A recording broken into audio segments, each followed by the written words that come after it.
오늘은 반도체. 네, 반도체 예. 내년 전망을 한번. 이 전망이 되나 모르겠습니다. 자, 우리 이승우 센터장님 한번 모셔볼까요? 어서 오십시오. 어서 오세요. 예, 안녕하세요. 아유, 반갑습니다. 유진투자증권의 이승우 센터장님. 반도체에 대한 지금의 분위기는 썩 좋진 않습니다. 뭐 예, 표정이 어둡죠. 예, 저도. 예. 예. 뭐 전망을 해달라고 하셨는데 사실 전망이 잘 안 되고요. 네. 그래요? 굉장히 많은 변수들이 있고 뭐 제가 이제 그런 얘기를 합니다. 지금 확실해 보이는 것은 그 모든 것이 불확실하다는 것. 그 사실만 확실한 것뿐이지 지금 굉장히 약간 좀 아이러니 같은 느낌이네요. 네, 그런 상황인 것 같습니다. 앞으로 불확실성이 그러니까 이제 우리 산업에서는 어느 분야는 늘 불확실성이 있긴 있는 거잖아요. 근데 지금 말씀은 다른 시기보다 더 불확실성이 내년에 크다는 말씀이신 것 같은데 무슨 변수 때문에 무슨 불확실성이 어떻게 더 크다는 말씀이신지. 일단 트럼프 2기 이제 관세 이슈가 있는데요. 네. 관세. 사실 그걸 잘 모르겠어요. 이제 어느 정도가 될지를. 근데 이제 최근에 보면은 작년이라고 10월달에 이제 미국 CTA라는 기관이 있습니다. 네. CTA가 이제 컨슈머 테크놀로지 어소시에이션이라고 그래서 얘네가 되게 중요한 기관이에요. 그러니까 CES를 네. 주최하는 기관이에요. 그래요? CS를 CTS에서 하는군요. CTA. CTA에서 하는군요. 그러니까 미국 가전협회인데 이제 거기서 트럼프의 정책대로 관세가 적용이 될 때 가전 제품의 수요가 어느 정도 영향을 받을 것인가 네. 그 보고서를 냈거든요. 네. 근데 충격적입니다. 그러니까 10가지 제품에 대해서 보고서를 냈는데 뭐 예를 들면 이제 제일 저희가 이제 많이 중요하다고 볼 수 있는 노트북 같은 경우는 관세가 적용이 되면 그러니까 트럼프의 주장대로 그러면 미국 내 소비자 가격은 평균 45%가 상승할 거죠. 45%요? 100만 원짜리 150 되는 거예요? 그렇게 되면 미국 내의 이렇게 노트북 판매가 54% 감소할 것이다. 이런 자료가 나왔어요. 그러면은 그게 대수로 치면은 대략 한 3,500만 대 정도 되거든요. 네. 예. 미국 내 PC가 한 7천만 대 정도 팔리니까 네. 그러면 전 세계의 PC 판매가 2억 5천만 대거든요. 네. 근데 거기서 3천만 대 이상이 줄어든다는 얘기면은 두 자릿수 감소가 불가피한 뭐 이런 상황이 된다는 거죠. 그래서 네. 잘 모르겠어요. 이제 그렇게 되면 사실은 이제 폭망인 거죠, 한마디로. 폭망이 되는 건데 물론 이제 그거를 그대로 믿진 않죠, 저희도. 정말 네. 이렇게 되면 뭐 미국 내 컴퓨터 회사라든지 뭐 기타 등등 다 지금 골치 아픈 상황이 되는 거니까 네. 그렇게는 안 될 걸로 보고 있고 그 보고서의 주된 내용은 이게 적용이 되면 그렇게 되면 난리가 날 테니 네. 이렇게 하면 안 됩니다라는 그런 목적으로 쓴 것이 네. 아닐까라고 해석이 되는데 그렇다 그래서 저희가 그럼 아무 영향이 없을 거다 이렇게 보기도 또 어렵잖아요. 그렇죠. 네. 그래서 사실은 트럼프. 그런 불확실성이 있고요. 그다음에 또 뭐 우리 기업들 실적과 관련해 가지고는 지금 사실 제일 큰 걱정이 이제 환율이잖아요. 네. 뭐 어제도 또 올라서 뭐 1,470원 뭐 근처까지 가고 이런 상황이라 뭐 미국도 불확실성이 있고 또 우리나라는 또 우리 나라대로 또 불확실성이 있고 그럼 기업들은 뭐 이러지도 못하고 저러지도 못하는 그런 상황이고요. 그러다 보니까 투자를 과연 이제 어느 정도 해야 될지 네. 그런 거에 대해서도 지금 사실은 뭐 아까 제가 말씀드린 것처럼 굉장히 불확실성이 많다. 다만 저희가 이제 원래 뭐 트럼프가 당선되기 전에 9월달, 10월달만 해도 네. 반도체 상황을 좋게 봤어요. 그러니까 예를 들면 이제 올해 같은 경우는 네. 메모리 시장이 D램이든 낸드든 전년 대비해서 매출액이 달러 기준으로 한 80% 정도 성장을 했거든요. 네. 좋았죠, 사실 네. 올해는 좋은 거였고 지금 또 최근에 약간 좀 둔화되고는 있긴 하지만 그래도 내년에도 뭐 D램, 낸드 둘 다 한 20%대 성장이 가능할 것이다라고 이제 저희가 생각을 하고 있었어요. 그래서 이제 뭐 예를 들면 2025년도 연간 전망 네. 저를 준비를 하고 있었는데 이제 상황이 바뀌었죠.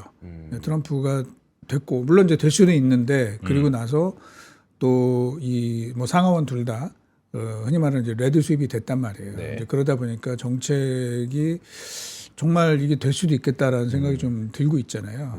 그래서 그런 또 이 관세와 관련된 CTA 보고서도 나왔고 네. 그래서 이제 그거를 좀 반영을 해서 저희가 조금 조정을 했습니다. 물론 CTA에서 주장하는 대로 그 보고서의 내용대로 되면 큰일 나는 건데 뭐 그렇게까지는 저희가 안 보고 뭐 다소 영향이 있을 것이다라고 이제 보고 있고요.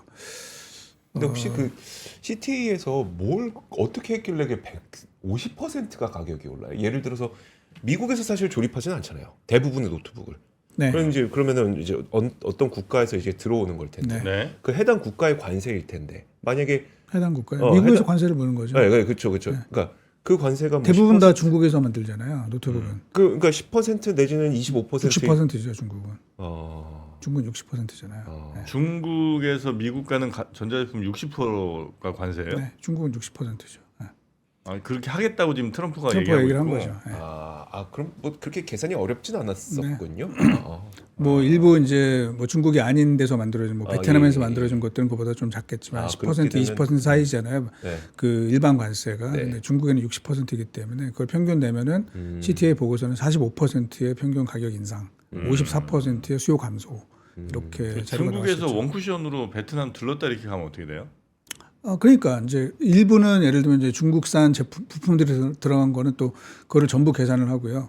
그다음에 최종 그래요? 조립된 것도 따로 계산하고 이제 이런 식으로 돼서 뭐 저희가 뭐 하나하나 지금 다 보기는 어렵지만 네. 일단 보고서의 내용은 그렇습니다. 그래서 어쨌든 그랬고 그래서 저희가 원래는 내년도에도 메모리는 한 20% 성장을 기대를 했었는데 네. 이제 그걸 많이 낮춰서 한 자릿수 중반 정도. 네. 까지 좀 낮추고 있습니다. 그러다 보니까 아무래도 시장 전망치 그리고 기업들의 실적 전망치들이 좀 하향되고 있고 네. 최근에 보면은 국내 이 애널리스트들이 많이 낮추고 있죠 지금. 네. 뭐 그런 부분들이 좀 반영이 되지 않았나. HBM 쪽은 그래도 HBM은 견고할 걸로 보고 있습니다. 그렇습니까?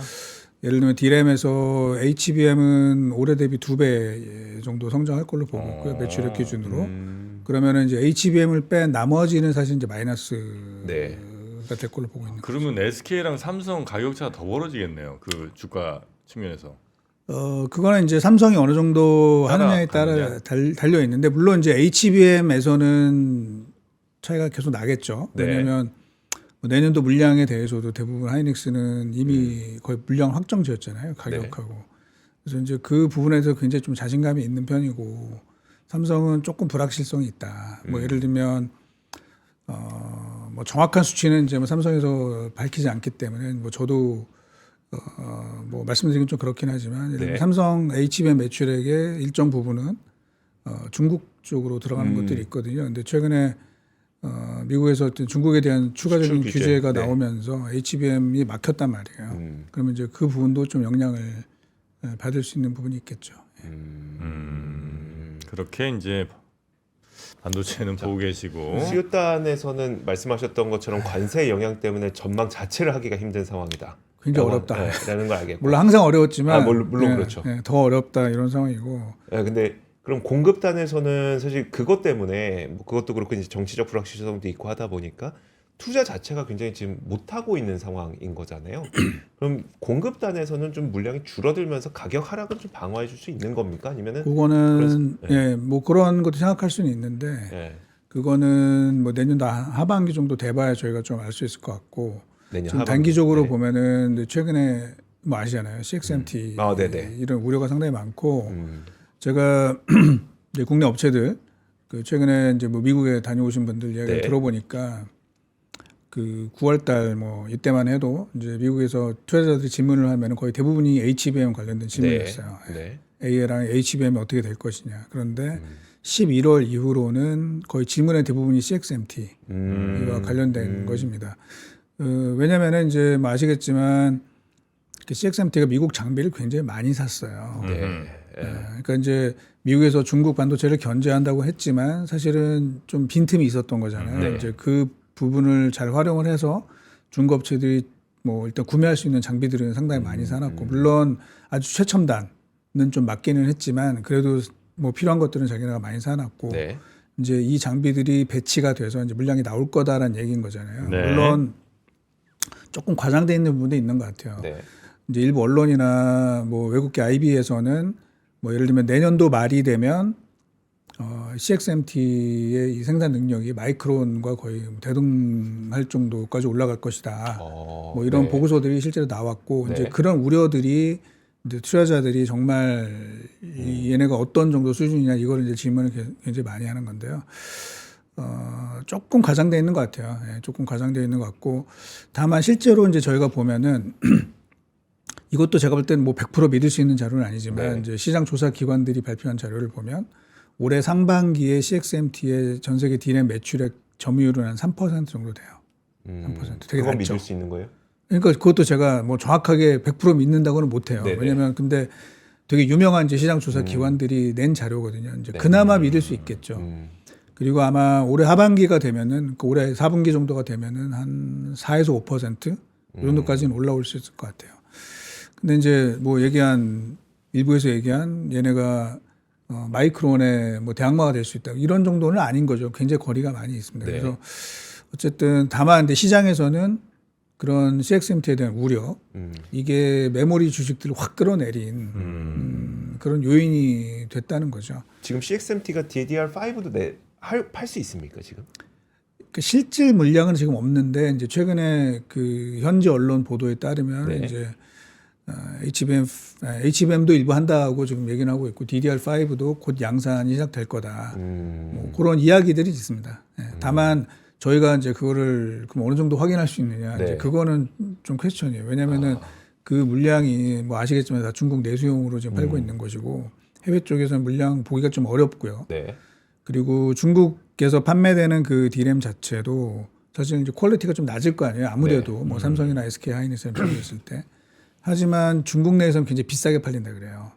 왜냐하면 예, 중국 CXMT 메모리가요? 네. 왜냐하면은 그 중국 당국이 예를 들면 전체 뭐 이 반도체 구매에서 뭐 CXMT나 뭐 YMTC나 이런 데 네. 물량을 몇 퍼센트 이상을 구매를 해라 이렇게 가가는데 그래서 강제로 구매를 해야 되는 거잖아요. 네. 근데 물량이 아주 많지가 않기 때문에 사실은 가격이 올라가는 거거든요. 네.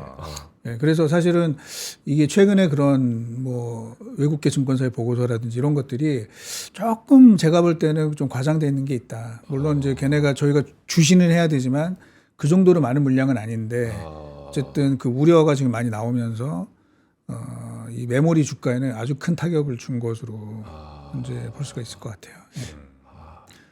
아니 삼성전자는 혹시 내년에 뭐 이렇게 주가 상단하다 이렇게 이게 하시잖아요. 네. 대략 어느 정도 해놓으셨습니까?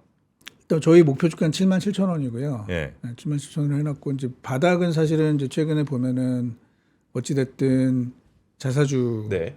계속 사고 있잖아요. 그러니까 네. 이제 밑에는 받쳤다고 저희는 보고 있어요. 밑에는 받친 현재 상태고. 정도 가격에서. 예, 다만 이제 위로 올라갈 거에 대해서는 왜냐면 이제 저희가 내년도에 D램을 마이너스는 안 보고 있거든요. 가정을 하기를. 네.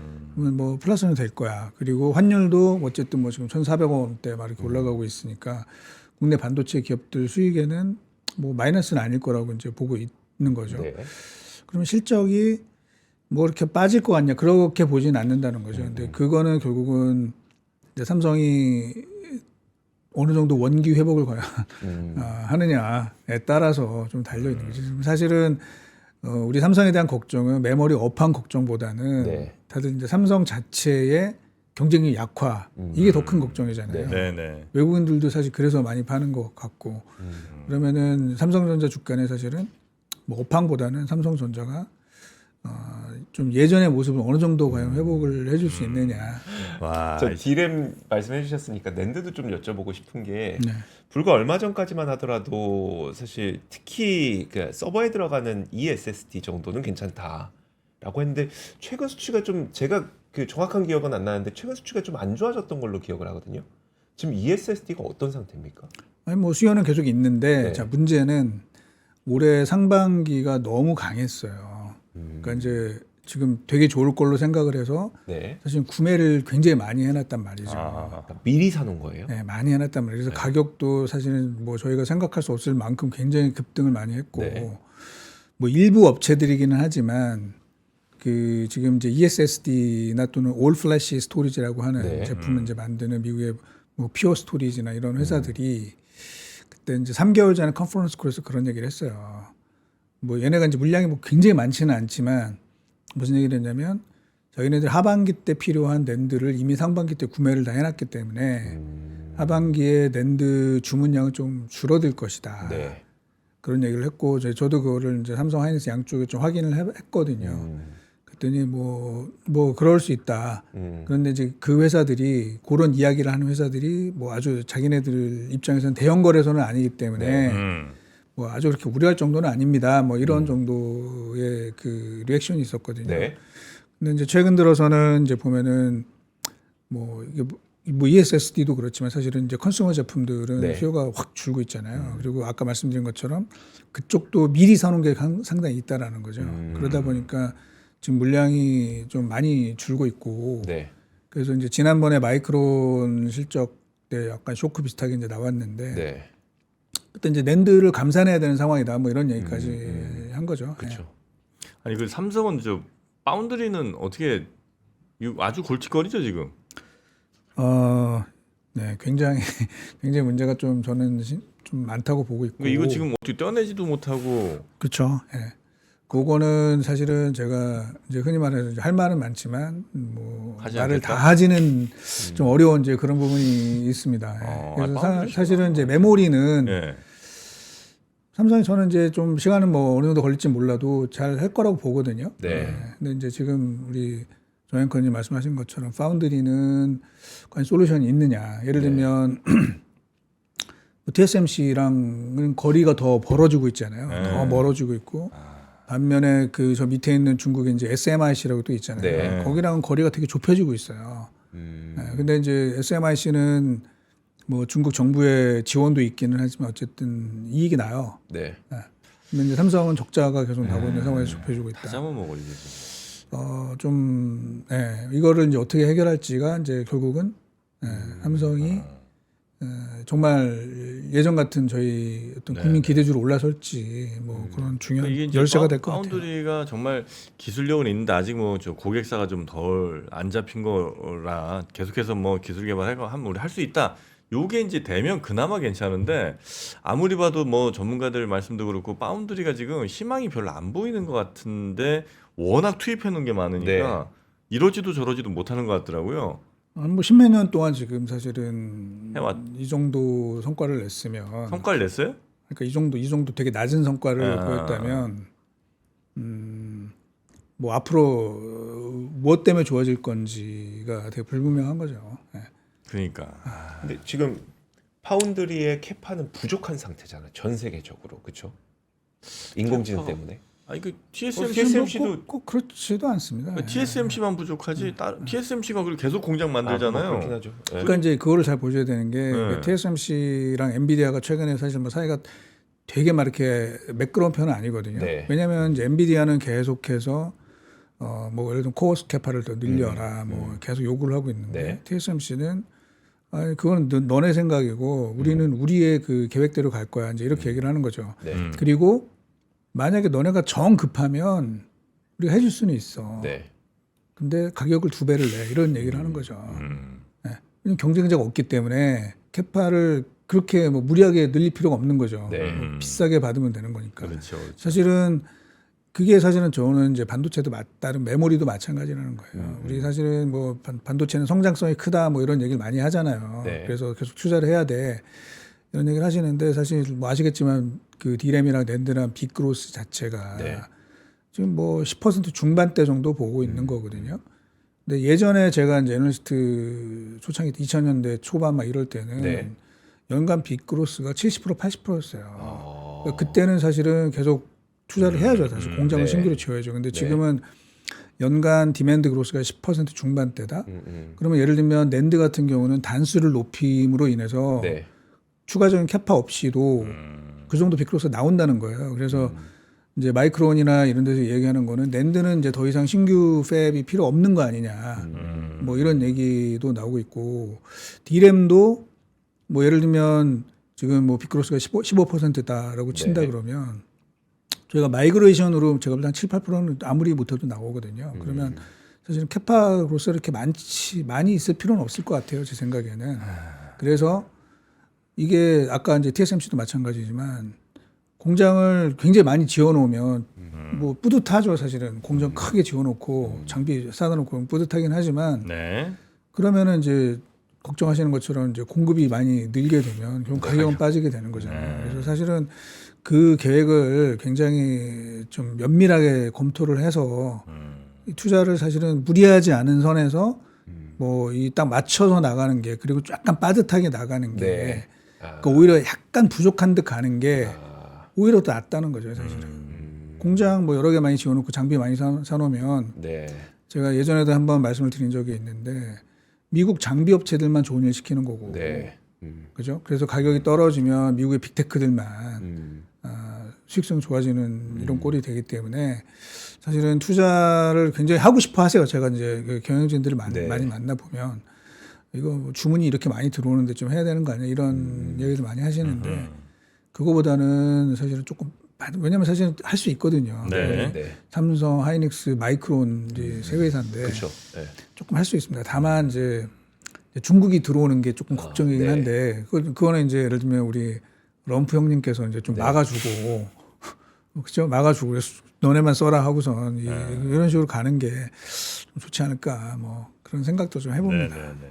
그 자율 차량이 이제 그래도 좀 많이 좀 그래도 가능하게 늘어날 것 같은 느낌이잖아요. 그리고 뭐 아무래도 뭐 일론 네. 머스크가 뭐 그죠? 뭐 DOG 뭐 위원장이 됐으니 네. 뭐 그쪽에 많은 규제가 풀리겠죠. 그래서 그렇죠. 그런 부분에 기대는 할 수 있습니다. 예, 네, 계속. 그래서 그 자율주행 차량이 물론 뭐 다른 반도체 재질이 훨씬 많이 쓰이지만 그래도 기본적으로 메모리 반도체도 어쨌든 들어갈 수밖에 없는 거잖아요. 꽤 많은 데이터를 또 저장도 하고 해야 되니까 그런 거 한번 희망 좀 걸어볼까요? 뭐 가능성이 있습니다. 가능성이 있는데 이제 제가 말씀드리고 싶은 게 아까 제가 빅그로스를 생각을 해야 된다는 거잖아요. 그래서 다 그 부분이 플러스가 된 거죠. 15% 빅그로스가 나온다는 게 자율주행이 됐다 해서 빅그로스가 그럼 30% 되느냐 그건 아니라는 거죠. 네. 여기서 중요한 거는 이제 그 고품질의 D램을 개발을 해야 된다는 네. 거잖아요. 지금 사실은 아까 업황도 업황이지만 그거보다는 삼성의 기술 경쟁력이 예전 같지 않다. 삼성이 지금 중국 걱정하고 있는 상황이 된 거잖아요. 네, 네. 그 부분을 빨리 벗어나서 삼성이 조금 힘을 내줘야 네, 네. 우리 증시도 살고 삼성도 살고 아니죠, 우리 선생님. 자, 봐봐요. 선생님. 자, 이게 자율차랑 그다음에 이제 로봇들은 얘네들은 크기를 정말 작게 할 막 뭐 3나노, 5나노 이게 필요한 게 아니고 얘네들은 일단 움직이잖아요. 막 움직이면 부딪히고 뭐 이럴 수 있으니까 조금 나노는 떨어지더라도 좀 튼튼하게 내 것이 잘 만드는 것이 좀 필요하다. 그러면 삼성 한번 희망 걸어볼까? 이렇게 한번 생각하면 어떨까요? 왜냐면 중국은 만들 수 있지만 중국은 또 럼프형이 막아준다. 이런 희망적인 시나리오. 예를 들면 로봇 같은 경우도 저희가 되게 중요한 게 뭐냐면요. 이제 네. 저전력이 되게 중요하잖아요. 네, 그렇죠.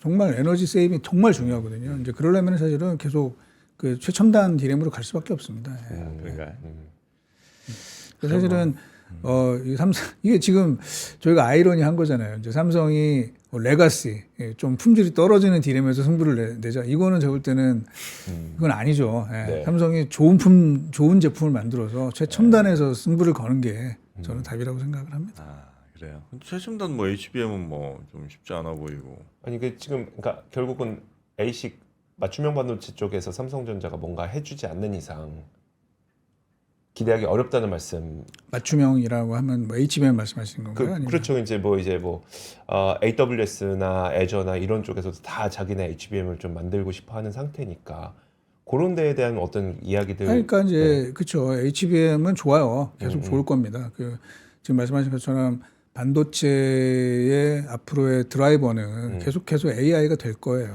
그래서 그 당연히 AI가 들어가는 데는 뭐 이번에 최근에 뭐 브로드컴도 그렇고 마벨도 네. 그렇고 주가가 뭐 하루에 뭐 20% 30%씩 올리잖아요. 이제 그만큼 AI는 여전히 뭐 일부에서 버블론이 있기는 하지만 여전히 중요한 성장 드라이버고 거기에 맞춰서 가는 게 HBM입니다. 그래서 뭐 삼성도 그렇고 SK 하이닉스도 그렇고 HBM3E 그다음에 HBM4까지 계속해서 좋은 제품을 만들어내는 게 중요할 거고 성장세도 제가 봐서는 예를 들면 작년에 시장 규모가 한 40억 달러 정도 보거든요. HBM이. 근데 올해 한 160억 달러 정도, 한 4배 정도 커진 걸로 보고 있어요. 내년에는 여기서 또 한 2배 정도 네네네. 커지기 때문에 그쪽이 중요한 드라이버가 될 거예요. 네. 아니, 안 할래요? 아니 디램 쪽에서는 됐어, 이제 그만해. HBM을 노려봐야 되는 거고 안 해. 파운드리 반도체 안 사. 뭘안 사요. 안 산다고.